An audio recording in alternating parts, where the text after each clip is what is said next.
waboniswa esela emhlabeni ukuthi leli bandla lizohamba lihambe lehlukane wayesesibhalela ihlabelelo zokusitshela ukuthi kufanele silwe nokuthi singahlukani. Lesi hlabelele kade sihlabelela sintshumayelo kababa mkhulu ngathi washumayela ingakenzeki lento waze waqamba esinye isihlabelelo sithi abantwana bakaNkulunkulu bayathandana. Waze waqamba esinye isihlabelelo sithi wonke umNazaretha makabe munye njengebumba likasemende. Leyo kwakuyintshumayelo okwakufanele ukuthi silandele sibone ukuthi sikwenza kanjani ukuthi singehlukani.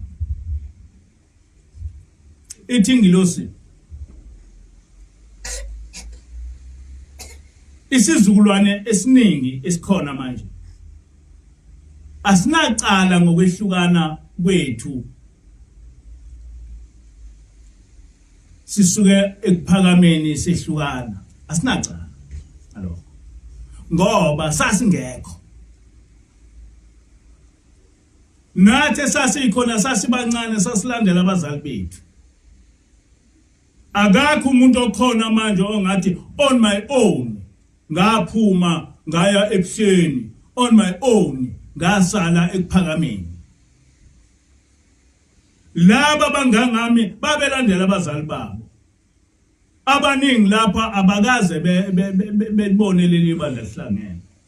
Ngakho ke asinaso isono sokwehlukana kwebandla ngoba uma usephakameni uzalelwe ekuphakameni, uma usebuhleni uzalelwe ebuhleni.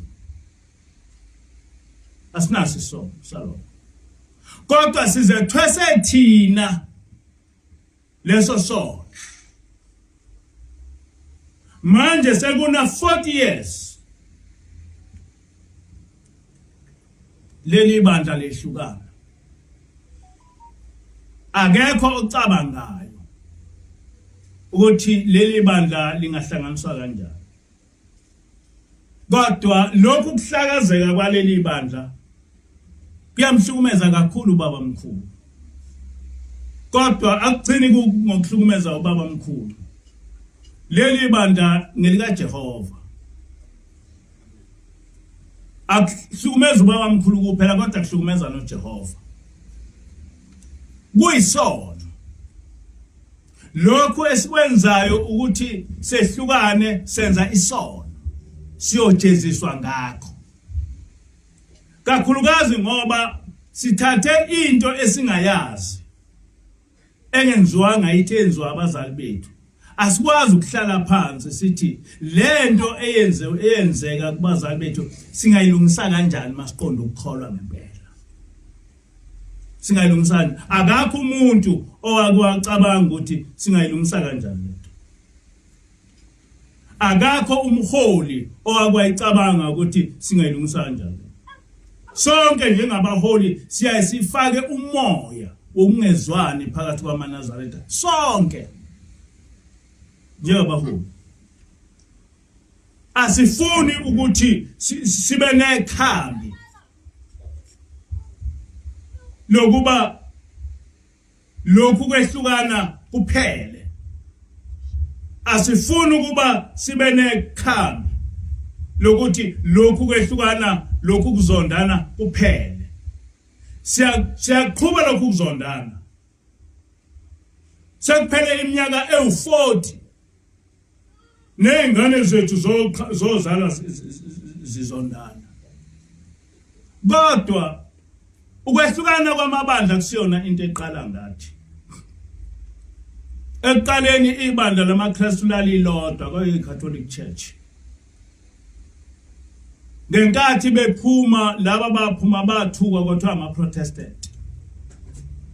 Kodwa namhlanje angeke uzwe ukukhulunywa ngeProtestant. Ngaleso sikhathi igama elithi Protestant lali igama eliyinhlamba esimangaliso.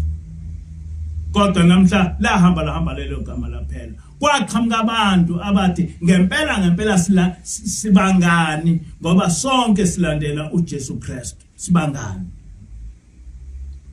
Kodwa thina akukho umuntu oqhamuka ethi sibangani ngoba sonke silandela umprofeti uIsaiah Shembe ukuthula kube kuye. Sibangani ngoba sonke silandela umprofeti, silandela ubaba mkhulu. Yini esibangayo? Mina nginzalo kuNazaretha. Abazali bami bakhuliswa ngobuNazaretha. Nami ngikhuliswe ngobuNazaretha. Umama wami wa-adopta umprofeti ena 11 years. Wakhuliswa umprofeti. Wakhipha inkomo ezo 18 wayinikeza abantu bakwaDube. Wayeseba ingane yakamprofeti. Kwathiwa umuzi wakhe wakwabo kusevela abahleke. Umama esehambile umprofeti waba ngaphansi kwababa ilanga. Waze wayogana kwaMbanza. Mhla umama eyogana umuntu owamthengela ibhokisi babilanga. Umuntu owamthengela iveli ubaba ilanga. Ngaleso sikhathi amaNazaretha ayesashada ngeveli. Ubaba ilanga owathengela umama ibhokisi lomshado, ubaba ilanga owathengela umama iveli. Ngenkathi umama eyogana kwaMbanza umuntu owayemdonsile owayemdonsa njengengane yakwabo kwakubaba inyanga yezulu. Akakho umuntu wakwaDube owakwashadisa umama. Akakho umuntu wakwaDube owakwamela umama ngoba umama wayengaseyena owakwaDube, wayesengakwashembe. Umama wabanjwa ubaba inyanga yezulu ukuba emlethe kwaMbanza. Ubaba inyanga yezulu wayengikhumbuze ngaso sonke isikhathi lokho. Ethi ukhumbule ukuthi imina engangibambe umama wakho eyoshada kwaMbanza. Ubaba uThingo sasithi masehlise sobabili ethi ukhumbule ukuthi wena umfowethu. So ngokuzalwa nangani ngiyinazaretha. Ayikho indlela ongayenza noma ungangithuka kodwa awukwazi ukungithuka ngokuthi angilona iNazaretha ngoba ngiyinazaretha. Ngihamba ngendlela kaBaba mkhulu. Futhi kwaShembe kusekhaya komama. Awukwazi ukushintsha lokho. Ngoba umama wadaniswa kwaMbanza esuka kwaShembe. Umuntu wathenga ibhokisi lokugana kaMama, umuntu wathenga iveli kaMama, zonke izinto zomshado kaMama, uShembe ubaba ilanga. Umuntu owadonsa umama wamsa kwaMbanza, uShembe ubaba inyanga yezulu. Ngalokho ke noma ngabe ungakuthatha ngokwasezulwini noma ungakuthatha ngokwesizulu noma ungakuthatha ngokwesilungu ekwaShembe kusekhaya komama. Ngaleyo ndlela I've got a duty ukuthi ngikhulume ngobuNazaretha ngoba ngiyilo. I've got a duty ukuthi ngikhulume ngendaba kwaShembe ngoba kusekhaya komama. Futhi ngakhulela khona. Ngakhulela evela bahleka, ngikwazi angaze ngikhulele kithi ngakhulela evela bahleka. Ekhaya komama. Manje na-ke ithi inglosi thina asinasono sokuphuma ekuphakameni nabasekuphakameni abanasono sokuba sekuphakameni ngoba lezi zinto zenziwa ngoyise noyise mkhulu. Kodwa thina esikhundleni sokuthi sihlale phansi sibuka ukuthi sixazulula kanjani lento ngoba kodwa esikhuleni salokho sithatha izinto esasitshelwa ngobaba ezinzondo inzondo uma uyiqhubha ikusiza ngani njengoba sekuphele 40 years sizondana lokhu kuzondana kusisize ngani lamagqubu asize ngani lamagqubu angapheli singawazi nokuwazi asize ngani ukuba lento sahlala sayilungisa ibizosiza ngoba uqala bizokhulula ubaba mkhulu okwesibili ikhulule uNkulunkulu leli bandla lakhe ngoba ngokuzondana kwethu siqeda ibandla likaNkulunkulu ngokuzondana kwethu siphatha kabi ubaba mkhulu ithi inglosi sonke ubaba mkhulu kuye sizingane zakhe hayi nje kuphela ngokuthi ungasezulwini noma ubungasemhlabeni uma ubona izingane zakho zehlukana uphatheka kabi kangakanani ke umuntu wasezulwini kangakanani ke umuntu othesela emhlabeni wasitshela ukuthi masingehlukana engaphatheka kanjani kahle akakwazi ukuphatheka kahle ithi ke inglosi ubaba mkhulu uhlukumezekile kakhulu ngalento enzeka phakathi kwalo ngoba thina silwa impi esingayazi futhi ukuthi njengoba silwa njena iyosigcinisaphi ngoba ekugcineni siyongena esihogweni ngayo ngoba wena uzonda umuntu ongamazi ukuthi umzondelana uma ngabe ungasekuphameni uzonda umuntu wasebuhleni lo muntu wasekuphakameni ozonda umuntu wasebuhleni lo muntu wasekuphameni wathi ezalwa leli bandla laselehlukene nalo wasebuhleni wathi ezalwa leli bandla laselehlukene wazini ngokuhlukana kwaleli bandla ngoba wawungekho thina njengoba sesilwa njena sibizana ngamaphekula yini siyaziyo ngokuhlukana kwaleli bandla sazi ngani noma labo bantu abenza leyo nto sebaxolelwa ezulwini how do we know noma leyo nto leyo ezulwini labo bantu sebaxolelwa kodwa thina sisalwa leyo mpi silwa impi ongasiyona impi yethu ithika inglosi umuzi wasekuphakameni umuzi kaNkulunkulu umuzi wasekuphakameni umuzi kaNkulunkulu iheadquarters yamaNazaretha onke iyafana neJerusalem njengoba kuyiheadquarters yamaNazaretha onke kufanele ukuthi onke amaNazaretha ekwazi ukungena ekuphakameni njengoba namaKristu onke ekwazi ukungena eJerusalem nama-Muslims ayangena eJerusalem manje ke nathi kufanele singene ekuphakameni sonke kodwa ukungena kwethu ekuphakameni thina njengabaholi kufanele sifunde ukuzehlisa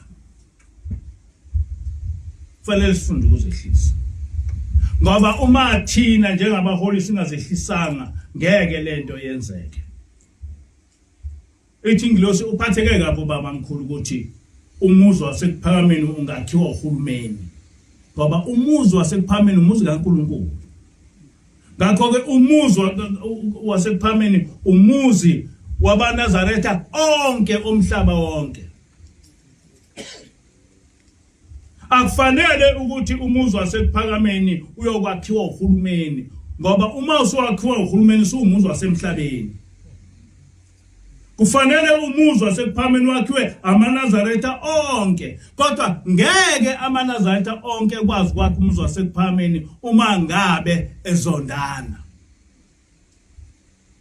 angeke umuzi wasekuphakameni wakhiwe amaNazaretha uma abaholi be-arrogant bebangikhundla bezondana ngeke lokho kwenza ngiyafisa ukusho ukuthi angisikhiphi kulokho kodwa lezi zinto ezikhulunywe ingilosi zingithintile kakhulu ngakho ke angikwazi ukuthi into ekhulunywa ingilosi bese ngiziba ufanele ukuthi thina sikulwele ukuthi ubuNazaretha kuhlangane umholi wasekuphakameni asizwani naye kakhulu angizukusho ukuthi asizwani naye ngani ngoba ithena ingilosi uma nifuna ukuba nilungise into ningabali izono ezindala kodwa nithi saxabana asikhohle ngokudala siqala ukusha ngoba uma nibala okudala nigcina futhi senixabene kungazange kwaxazuleka ukusha ngakho ngiyafisa ukusho namhlanje ukuthi mina kukho konke ukuxabana okwaba khona phakathi kwami nabasekuphakameni ngicela ukuba siwedlulise siqale impilo kabusha ithi ingilosi ibandla lamaNazaretha ngeke kusenzeke ukuthi libe nomholo yedwa okuseqinisweni bazoba baningi kunalabo abakhona ngeke kusenzeke ukuthi kube nomholo kodwa bonke abaholi bamaNazaretha kufanele ukuthi behloniphane engababikho othi mkhulu kunomunye bonke abaholi bamaNazaretha kufanele ukuthi bazi ukuthi bangaphansi kwababa mkhulu babheke into ubaba mkhulu oyifunayo manje mina noma bengaze ngayinaka lento kodwa ithema esikhuluma ingilosi yangidla lento ukuthi ukuze lento ilunge kufanele kube imina engizibeka phansi ngithi ngiyaxolisa ukuthi ngiyaxola kukho konke ukuxabana kwabakhona nabasekuphakameni kusukela namhlanje ngiyaxolisa ngoba ngeke ngikwazi ukuba ngingene kuphakameni masixabene ithi ingilosi umuzwa wasekuphakameni ufanele ukuthi wonke amaNazaretha ehlanganise iminikelo kwakhiwa umuzwa wasekuphakameni ngoba umuzwa wasekuphakameni umuzi kaNkulunkulu umholi wasekuphakameni ulungile ebe umholi wasekuphakameni ngoba umuntu mayephuma imizi indoda iphuma abantwana bephuma imizi kuba khona oseleyo khona akusho ukuthi bonke abantu amadodana kuba khona indodana eseleyo kodwa umholi wasekuphakameni akuchazi ukuthi mkhulu kithi kodwa ube ucelwe yithi ukuthi ehlale lapha na ebheke umuzwa wasekuphakameni ngoba umuzwa wasekuphakameni kaNkulunkulu ngaleyo ndlela uma umholi wasekuphakameni elwamukela uxolo lwami eyamukela ukuthi kasiqale impilo kabusha ngimisele ukuthi ngithathe onke amaNazaretha kaNkulunkulu sihambe silethe sise imbali kwiGetsemane ekuphakameni ukuletha imbali akusho imbali le isihlahla enisiphethe kodwa kusho umnikelo siyadinga ukuthi sihambe sifike sishiye umnikelo ekuphakameni bese kuthi umholi wakhona ebone ukuthi usebenzisa kanjani lo mnikelo ngendlela engazukuthuthelisa ubaba mkhulu niyangizwa ukuthi ngithini amen ngendlela engazukuthelisa ubaba mkhulu ithi ingilosi kufanele kube lesikhwama samaNazaretha leso sikhwama samaNazaretha noma singaphathwa umholi wasekuphakameni akusho lutho lokho mase sizwana wonke amaNazaretha enikele kulesi sikhwama bese kwakhiwa umuzi wasekuphakameni ngoba umuzi wasekuphakameni okaNkulunkulu akuwona umuntu ukuthi sicele umholi wasekuphameni ukuthi ubheke lo muzi akusho ukuthi ngowakhe akusho ukuthi usiphethe akusho ukuthi uma indodana isale emzini kayise amanye madodana akha imizi leyo ndodana sekuyiyona ephethe lawo madodana ngisho ngesizulu kunjalo angithi ngiqinisile baba amen akunjalo ithi ingilosi arrogance must be down. No one must be arrogant uma sifuna lento ilunge. Ithi kodwa uma ngabe umholi wasekuphakameni engaba arrogant engafuni ukuthi lento ilunge engafuni ukuthi kuxolelwane kukhulunywe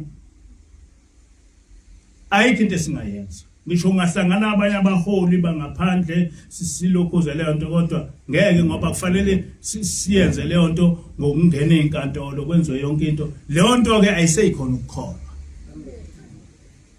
Kufanele ukuthi sihlangane ngokukholwa. Uthi lapha ulokhuza uPaul uthando aluzifuneli okwalo. Asingasifuneli okwethu. Kasifune lokho okusho ubaba mkhulu. Kasifune lokho okusho uNkulunkulu. Uma umuzi wasekuphameni ungokaNkulunkulu, umuzi kaPhameni ungokaNkulunkulu, akakho umunye umuntu futhi ola emhlabeni ozowonisha. Uma kuba khona umuntu onqabayo ukuthi umuzi ukuthi siulungisele umuzi indaba yakhe noNkulunkulu leyo. Kodwa mina sengishilo mina ukuthi uma umholi wasekuphakameni ekwamukela lokho engikushoyo ngiyimisele ukuthi ngithathe onke amaNazaretha kaNkulunkulu siye ekuphakameni hayi ukuthi siyohlala one day sifike sinikele siqhawule kubaba mkhulu siphonse imbali kubaba mkhulu siushiye lo umnikelo lapho belungise ngawo. Lokho kutshengisa ukuthi senza into kaNkulunkulu. Lokhu kutshengisa ukuthi sihlangene. Afanele ukuthi ngenxa yabantu senze umuzi wasekuphameni ube umuzi womuntu. Ngoba ngisho babilanga wasitshela wathi umuzi wasekuphameni umuzi kaNkulunkulu. Futhi umuzi wasekuphameni awukwazi ukuthi usuke. Nengilosi ifike yantshela lokho yathi umuzi wasekuphameni umuzi kaNkulunkulu. Musani na ukulwa ngokuthi uphethe ubani.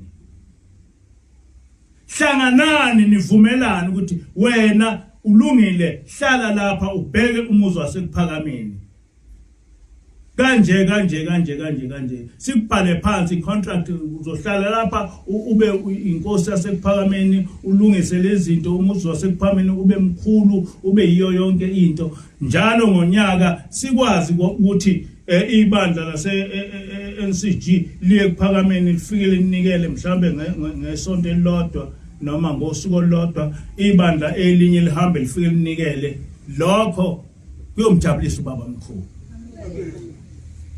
Uma ngabe abanye abaholi bengakakwamukeli lokho kodwa mina ngiyazinikela ukuthi leli bandla leli lase NCG uma umholi wasekuphakameni evuma ukuthi lento yenzeke kufanele ukuthi ibandla lase NCG lihambe lekuphakameni lifike linikele ubaba mkhulu. Lo mnikelo lo akuwona wethu uzosala ekuphakameni. Amen. Ngoba sinikelela ukuthi ukhule umuzi wasekuphakameni. Asisifuneli okwethu, asinamona. Amen. Kodwa senza lokho okufuna uNkulunkulu. Angazi noma niyangizwa ukuthi. Amen. Manje kufanele sikucabange lokho. kabanzi ukuthi ubaba mkhulu lapho khona uhlukumezekile uhlukumezwe yithi. Kufanele sicabanga ukuthi ngempela le empilweni esilwayo siyayazi yini ihlangana phi nathi silwa senzani. Sasikhona nekuphakameni obaba bephume kuphakameni. Sasikhona nekuphakameni obaba. Sasingekho. Bona basekuphakameni iningi labo babekhona nikwehlukana leli bandla ngoba nabo bakhulela lapha ngoba kusalo obaba babo. Njengamanje isikhathi sokuthi sikhohlwe ukuthi kwenzekani. Kodwa sihlangane njengabantwana bakwaIsrael.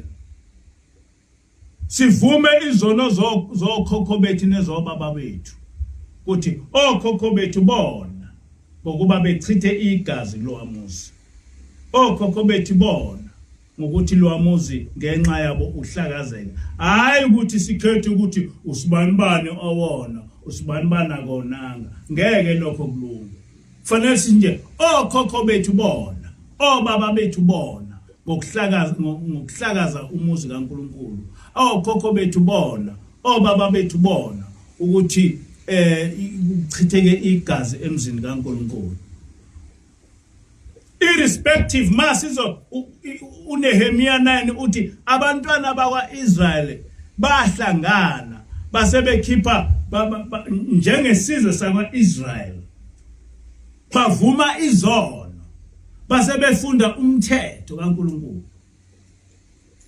Nathi njengamaNazaretha siyadinga ukuthi sihlangane sivume izono zokhokho bethu, sivume izono zobaba bethu ezenzeka ekuphakameni. Kodwa bese sifunda umthetho kaNkulunkulu ukuthi umthetho uNkulunkulu ubhekeni kithi. Sikhohle ukuthi siyini. Kodwa okubalekile ukuthi simenzelani uNkulunkulu? Simenzelani baba mkhulu? Ubaba mkhulu engafika ehlupheka kangaka akhalela ibandla.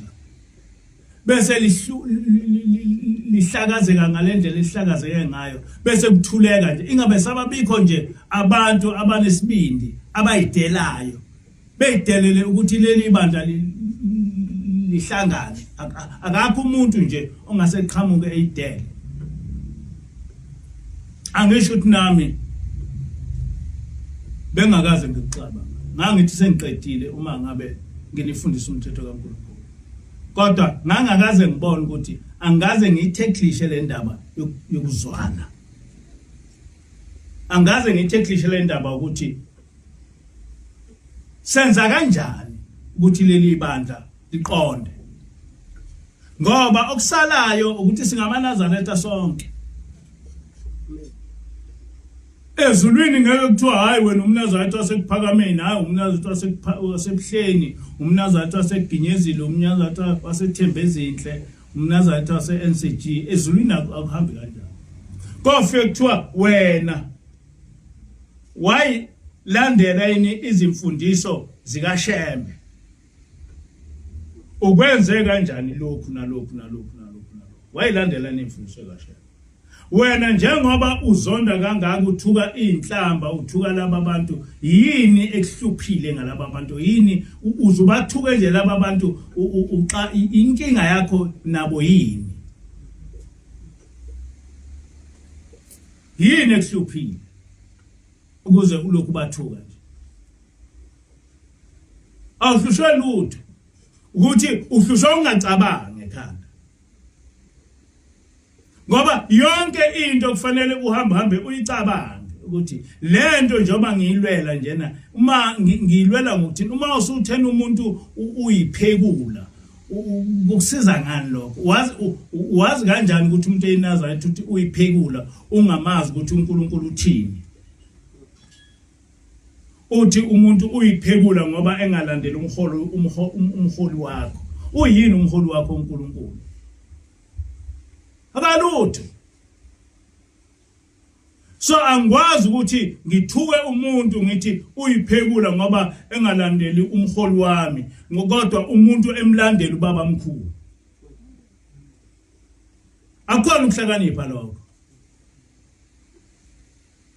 Ngoba lo muntu lona ebusuku uvuka eyothandaza egcine yonke imithetho kaNkuluNkulu kodwa wena uthi ngoba awumlandeli umholi wami uyiphekula.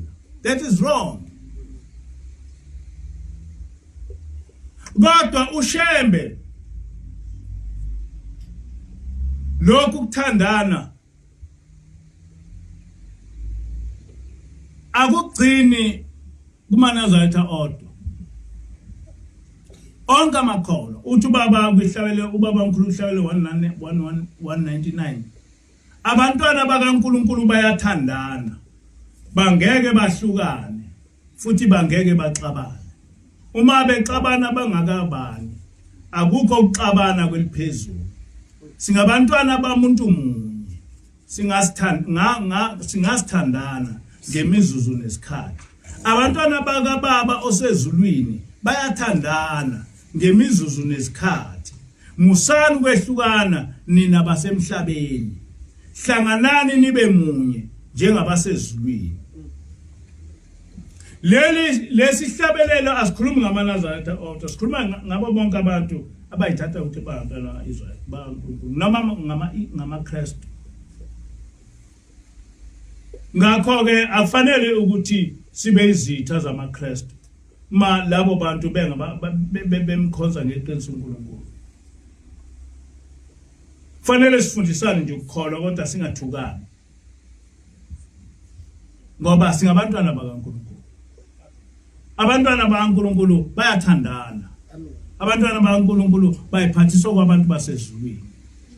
Irrespective ukuthi uyinazaretha noma uyini ngoba ezulwini kofike kubuza umthetho kaNkulunkulu. Ezulwini kofike kubuza umthetho kaNkulunkulu. Njengoba ngikhuluma nje sihlene ngilosi. Njengoba sihlene ngilosi siyazi ukuthi ezulwini kufunakalani.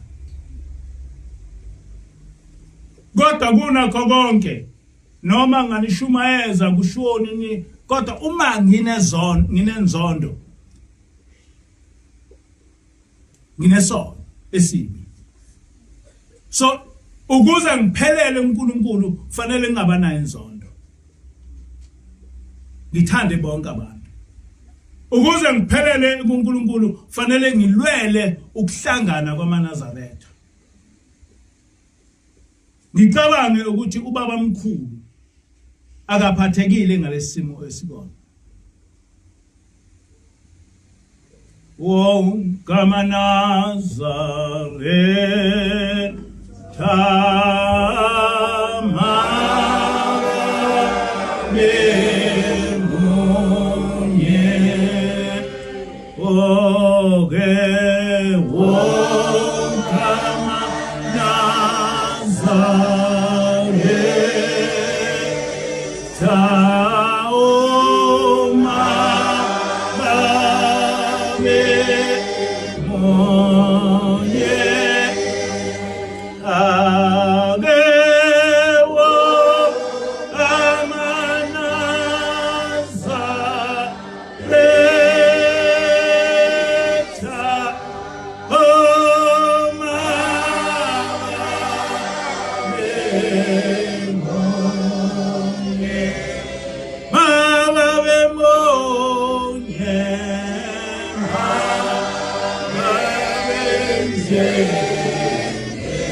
Ngiyafisa kuba ningizwe ukuthi ngithini.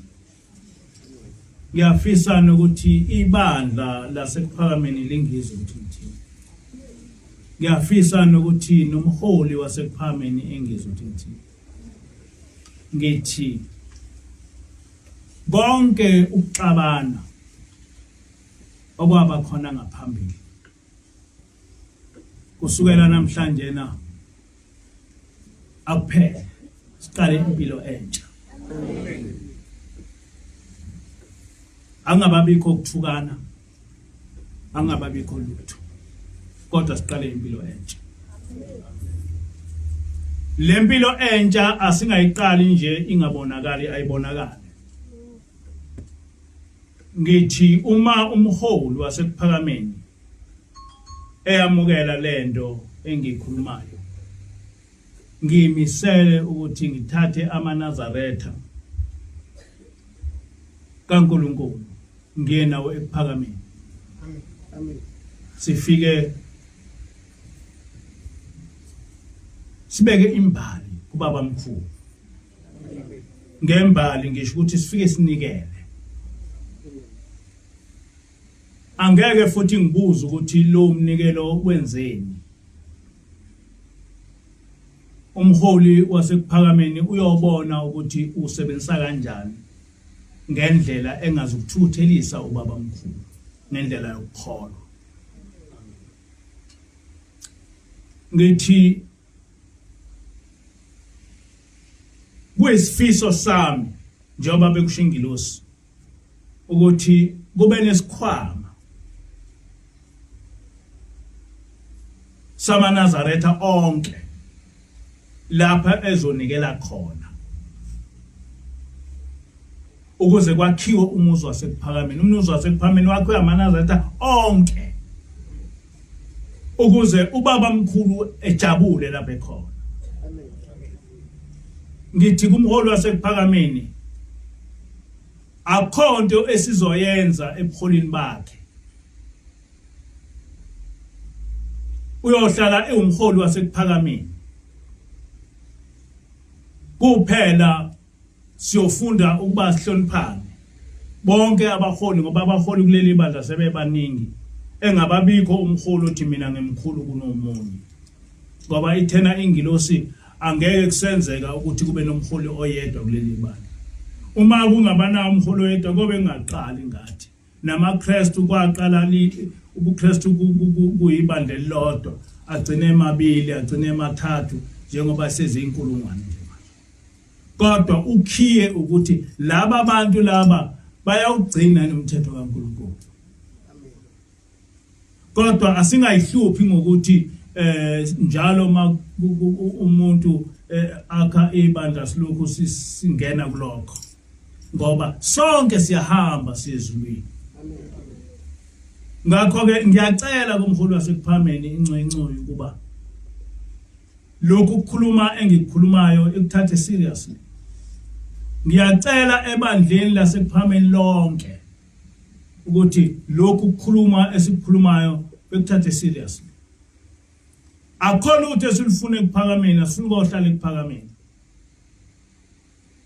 kodwa sifuna ukuthi siyobona ubaba mkhulu njengobaba wethu nathi.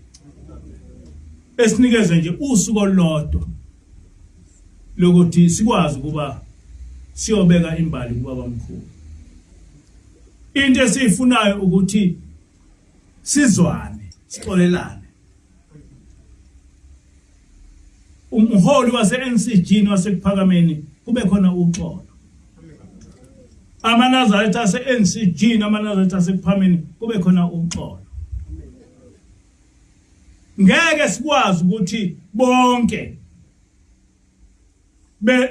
beyenze into engiyikhulumayo, kodwa uma thina siyenzile nabasekuphakameni yaphumelela, uyoba khona owaseginyezi lote nami ngiyangena lapho. ebekhona nosethemba ezinhle nosebuhleni uthi hayi nami ngiyangena lapha. Yabo. Kugcine yonke lento iyinhle. Kodwa ayikwazi ukuthi vele iqale ngathi sonke ngesikhathi esisodwa. Into ayiqali kanjalo. Into iqala iyodwa. Kodwa igcina inabele endaweni eziningi. Lapha sizama ukuba sandise ubuhle. Lapha sizama ukuthi sitshengise ukukholwa okweqiniso. Hayi ukukholwa okufukanyelwe inzondo. Hayi ukukholwa okufukanyelwe amagqubu. Hayi ukukholwa okufukanyelwe ukubukelana phansi. Akuphele lokho. Sonke singamaNazaretha. Noma ungambukela phansi ngokuholi, kodwa awukwazi ukungibukela phansi njengomNazaretha. Ngoba ngingumNazaretha. Lokhu ungazalwa ngingumNazaretha. So ipride yami isekutheni ngingumNazaretha. Ayikho enye into engiyaziyo phakathi komNazaretha. Futhi njengoba ngisho ngithi kwaShembe kusekhaya komama.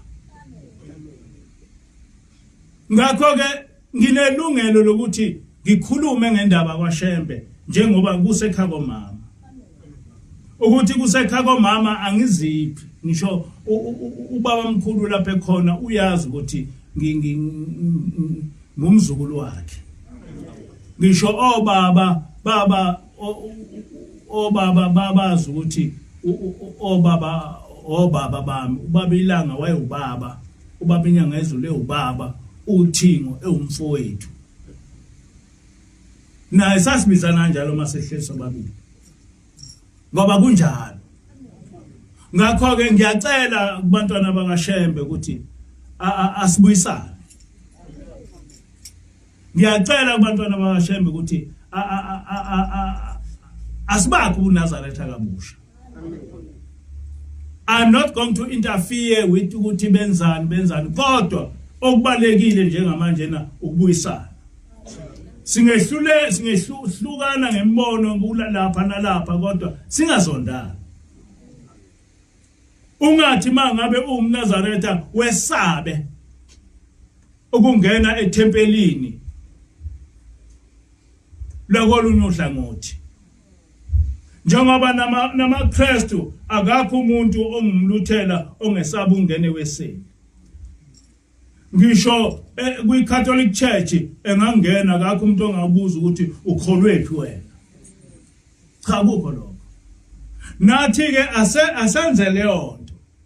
Akangababikho umuntu omNazaretha osabayo ukuthi lo muntu lona ngabe usonto NCG ngakho ngabe engasonto NCG uyisitha sami. Cha, ngisho hlangana edrobheni akube umNazaretha nje siyakwazi ukubonana ukuthi ngamaNazaretha sinehluthu sonke. That is a sign ukuthi singamaNazaretha. Awudingi ukuthi umuntu omNazaretha uzombuza ukuthi umNazaretha. Niyambona ngoba sonke sinehluthu. Ubaba omkhulu wasenza saba nehluthu. Sonke sineyintshebe. Ngakho ke akudingekile ukuthi ngize ngibuza ukuthi wena njengoba umNazaretha wasebuhleni ngakho ke uyisitha sami. UmNazaretha wase eginyezile ngakho ke uyisitha sami. Cha, kusukela namhlanje konke lokho kakuphele. Ngisho kuma Facebook singathukani. Sikhuluma indaba kaNkulunkulu kuphela. Singathukani. Kosi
Oh, my.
Asibheke enkosini. uNkulunkulu wasekuphakameni, uNkulunkulu kaShembe, baba mkhulu, langa lamalanga, nyanga yezulu, napa abantwana bakho Nkosi, amanazaretha akho ayingcwele, owahluphekela uhamba ulala ezintabeni, lobo kuNazaretha Nkosi ubakha. Namhla Nkosi sekubhidlikile, singenwe inzondo eyisimangaliso, asazi nokuthi lento esizondayo sizondana, ngoba konke lokho kwenzeka sasingekho nokuba khona. Sichitha isikhathi esiningi sitshelana ukwalana kwethu, esikhundleni sokuba sichithe isikhathi esiningi sikhuluma ngendaba kaNkulunkulu, sikhuluma ngendaba kaJehova owasifundisa yona olapha emhlabeni. Ngicela Nkosi uba umoya wakho engcwele wehlele kithi, umoya wakho wokuthula wehlele kithi, umoya wakho wothando wehlele kithi. Amanazaretha Nkosi athandane, amanazaretha Nkosi ebe nokuthula, kungababikho Nkosi ukulwa, ingababikho Nkosi ihlazo ezosehlela, izitha zethu Nkosi zijabule ngathi. Ngicela wena Nkosi kuba uzibonakalise ubukhona bakho kithi, usivikele Nkosi esitheni zethu, ukukhulise Nkosi kuNazaretha. Wathi Nkosi usubasile lo mlilo, usiyokubona ukuthi uyocishwa ubani. Ngiyacela Nkosi kuba lo mlilo kuNazaretha ungacishi. Wathi wena Nkosi ayikho into enhle ezoba khona emhlabeni edlula kuNazaretha. Ngicela Nkosi kuba kuNazaretha kube into enhle, kungaba yiyo lenhlaka ekhona, kungaba yiyo lenzondana ekhona phakathi kwethu, kodwa kubuse umoya wothando, kubuse umoya wokuthula. Ngiyacela konke lokhu Nkosi ngelakho igama manje lephathe. Amen. Amen.